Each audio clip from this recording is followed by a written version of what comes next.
there. So quickly, buying a second home or what's it about? For some people, it's a plan. I'll briefly touch on my little story. Is that when my husband and I we had our son Noble, and at about a year, we realized a lot of people, even if you have big lofts in the city, once you got 2 or 3 families together, there just wasn't enough space to do anything, or it just felt kind of crowded, and it turned into be a nice getaway on that. So I would say if it's, good things, if you're thinking about it, it's in plans, it's great. The only thing I always have a caution of, and I know that we've had some extraordinary, unprecedented times, is I always advise against a fear move, right? Get me out of where I am because I'm afraid of what's happening. So I would just have a caution on that. But Larry, maybe we can touch base on you. What was kind of your story on how you discovered Upstate? And you said you've been there since '94, right? 94. I had a business in New York, and it was a transportable business. And interestingly enough, a lot of my story is happening now. So I was looking for a place where I actually sold rare classical vinyl records, mostly to the Far East. So I needed, and it was all remote. So I needed a place to live and to warehouse everything. And I thought, why don't, once I started looking for a country home, I said, well, why don't I just move there? Which I did.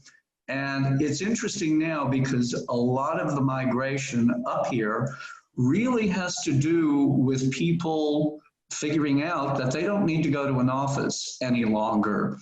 Absolutely. So the second home concept is really undergoing a radical change because now people are moving here and they're moving here for good. So the demographic is going to change, the huge change going on. And very briefly to touch on, the quotes, panic buying that may be going on. And it is going on. Today I got an accepted offer on a property for $795,000, and it went to $950,000. Wow, so that's amazing. That's unprecedented. But these are people. This is not going to be a second home for them. This is going to be their real home. So the second home market is really changing into a primary residence market as well. And excuse me, it's just an unbelievably mercurial market. Anything that comes on that's not ridiculously overpriced, don't even think about paying less than full price. And even then you won't get it. So that's what's going on in a nutshell. That makes sense. So Nolan, tell us a little bit about what is, and you mentioned you're in Woodstock. What is maybe like an established area if somebody wants something quote unquote blue chip, and kind of what's an up and coming area that perhaps the public out there doesn't quite know about it yet. But what's the new it neighborhood? So, I mean, places like Woodstock, we're established, right? We have the name behind us. Everyone's always going to want to, be a part of this community, especially with so much of the cultural change that's gone on here, just with new restaurants, better shopping, things to actually do. So there's definitely been that shift, which has drawn people here. In my opinion, when I look out there, I've had a lot of people asking me about what's happening in Catskill. You can still get into Catskill, at an affordable price. Affordable, right? You're not don't expect to come in and get a move-in ready 3-bedroom, 2-bath house, for $250,000 maybe, but it's probably not going to be your sophisticated taste. That said, in Catskill, you can be, across the river to Hudson in, 15 minutes. You can be down in Saugerties in 15 minutes. It's really, you can be in skiing in 15 minutes up at Hunter. So it's one of those places that's right off of I-87, off the thruway, that is easy to get to from the city, super convenient to places, and still not outrageous. if you don't have, you know, a significant budget. You go a little bit further out in some of the other areas, you know, whether it's West Saugerties, you're going to be a little bit closer down here. You can maybe still touch on some things, but that would be my recommendation. However, being a Woodstock, you know, native at this point, I would like to consider myself and a part of the community. You know, if you have, you know, a $500,000 budget, come here.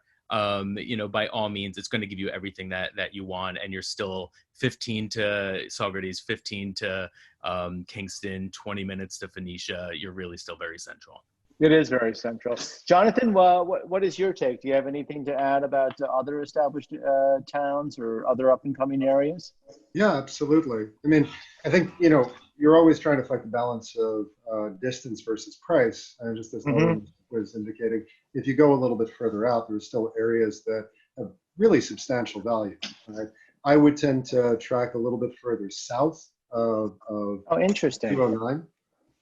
There are areas that are lower tax, a little less traveled, but still have incredible proximity to the city. And, you know, maybe not if you're interested in skiing, you're going to be a little bit further afield, but if you want trails and hiking, fishing, these kinds of things, and then just, you know, beautiful open property, there's really a lot to be found. Are you talking like Rosendale or what towns are you thinking? Marbletown, Olive Ridge, Shokan. Okay. Still really lovely properties tucked away in these areas. And later on, we'll be talking a bit about land. And so, again, these are areas where you can still find a really nice buildable parcel of land. That's great.